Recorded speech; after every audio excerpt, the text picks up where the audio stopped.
Bonne santé à tous, c'est Aurélien de la chaîne AC Santé. Aujourd'hui, on va parler des ballonnements. J'ai encore beaucoup de clients qui ne savent pas s'ils sont ballonnés, exactement ce que ça veut dire. Et surtout, on va voir comment ça arrive et puis les quelques solutions qu'on peut apporter pour régler ce problème. Le ballonnement, c'est tout simplement le fait d'avoir un ventre gonflé, donc il peut être gonflé sur le haut du ventre, sur le bas du ventre. Ça dépend de où vont être positionnés les gaz, car effectivement, il s'agit de gaz. Ballonner, du coup, veut tout simplement dire qu'on a le ventre qui gonfle comme un ballon. Ça peut aller de la petite bosse jusqu'au ventre de femme enceinte, comme on dit, et c'est toujours le résultat de l'action des bactéries et des champignons dans le côlon. Les bactéries et les champignons vont, comme nous, évacuer un grand nombre de déchets sous forme de gaz et sous forme d'acide. Donc les gaz sont toujours issus du microbiote intestinal, c'est-à-dire en gros les bactéries et les champignons qui vont émettre des gaz tous les jours parce que alors normalement on est censé avoir un minimum de gaz puisque les gaz vont permettre de faire circuler les selles, ils vont permettre d'avoir une pression suffisante dans le côlon pour l'aider, en plus du péristatisme naturel du côlon, aider ce côlon à faire transiter les selles jusque dans les toilettes. Mais quand on arrive avec une alimentation qui n'est pas adaptée, qui va faire du coup exploser les populations bactériennes, puisque je vous le rappelle, les bactéries, on va parler des bactéries, c'est plus simple, les bactéries vont se nourrir de ce que nous n'arrivons pas à digérer. Si nous consommons une alimentation trop riche en féculents avec beaucoup d'amidon qui sont indigestes, trop riches en légumineuses avec également beaucoup d'amidon indigestes, ils font péter, et c'est pas pour rien, c'est parce qu'ils font exploser les populations bactériennes,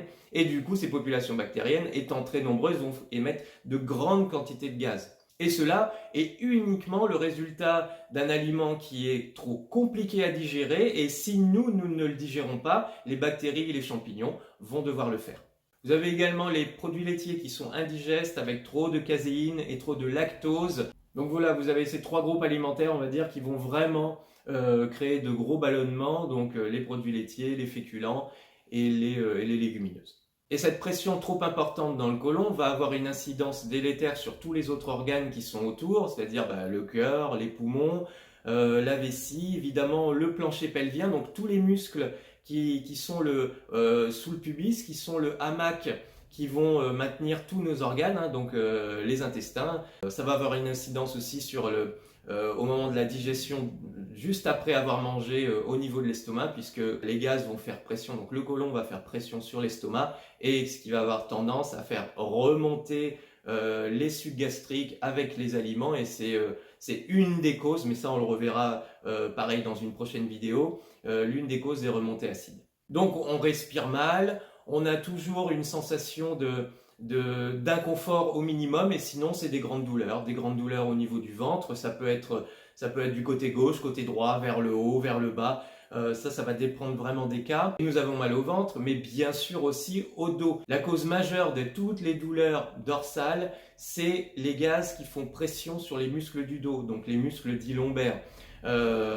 Tous les muscles du dos vont être sous tension permanente, ce qui fait que même quand on va se baisser pour ramasser quelque chose par terre, et on peut se faire ce qu'on appelle un tour de rein. Ça veut rien dire, mais on le dit quand même.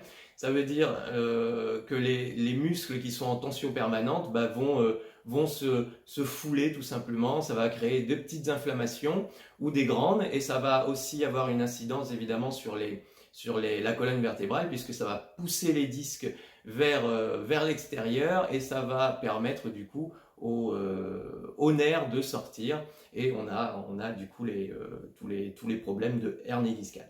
Si vous êtes ballonné seulement de temps en temps, c'est-à-dire qu'une fois que vous savez que vous allez manger, par exemple, que vous consommez des légumineuses, vous avez le ventre qui gonfle, il se redégonfle immédiatement après, et on n'en parle plus. Si vous êtes par contre ballonné tout le temps, en permanence, c'est qu'il y a, donc on va qualifier ça de ballonnement chronique, et bien c'est qu'il y a une inflammation, il y a même une belle inflammation de votre côlon, c'est inévitable, toujours dû au fait qu'il y ait un dérèglement au niveau du biote intestinal, donc du microbiote, donc la flore intestinale, donc les bactéries qui vont créer trop d'acide et beaucoup trop de gaz.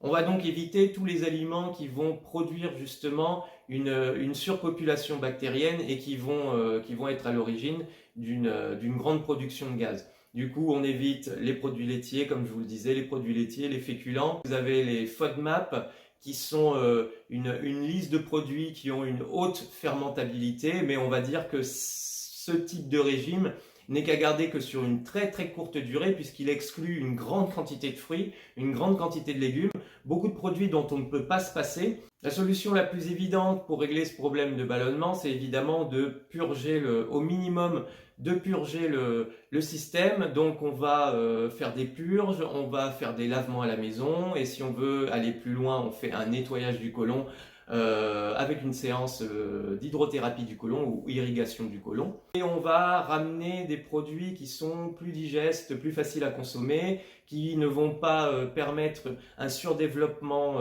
des bactéries et des champignons dans le côlon, et qui va du coup permettre d'avoir une quantité de gaz raisonnable et qui arrêtera de nous faire mal et de nous gêner au quotidien. Donc on va sauter sur toutes les occasions pour évacuer des gaz. Oula, alors pas comme ça, hein. Et il faut avoir une activité. Si nous restons assis, donc évidemment tous les métiers où on va avoir tendance à rester assis toute la journée vont poser problème, puisque les gaz ne circulent pas. S'ils ne circulent pas, ils ne s'évacuent pas, car contrairement à ce qu'on imagine, des gaz, ça ne s'évacue pas aussi simplement que ça. Donc l'objectif, c'est d'évacuer. Donc on va péter, hein, on va péter un max. À chaque fois que vous avez envie, surtout pour les messieurs, à chaque fois que vous avez envie d'uriner, je vous conseille d'aller vous asseoir sur vos toilettes. Si vous êtes chez vous, asseyez-vous sur vos toilettes tranquillement et surélevez vos jambes. Quoi qu'il arrive, si vous allez aux toilettes pour la grosse commission, vous surélevez vos jambes. Mais même si vous allez tout simplement pour faire pipi, vous surélevez vos jambes aussi. C'est toujours une occasion de libérer les gaz. Puisque quand les jambes sont remontées, on est bien dans l'axe du rectum, et les gaz vont pouvoir aussi s'évacuer plus simplement. Bien sûr, il y a l'argile verte surfine que vous pouvez consommer tous les soirs avant d'aller vous coucher. Vous prenez une cuillère à café d'argile dans un verre, cuillère à café en bois ou en plastique, hein, je rappelle, jamais de métal avec l'argile, sinon elle perd tout son effet capteur.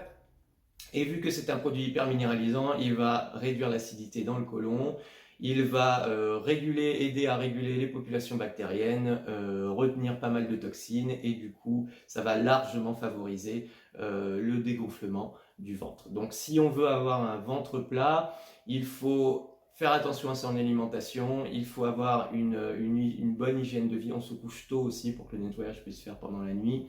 On marche le plus possible, on reste assis le moins souvent possible.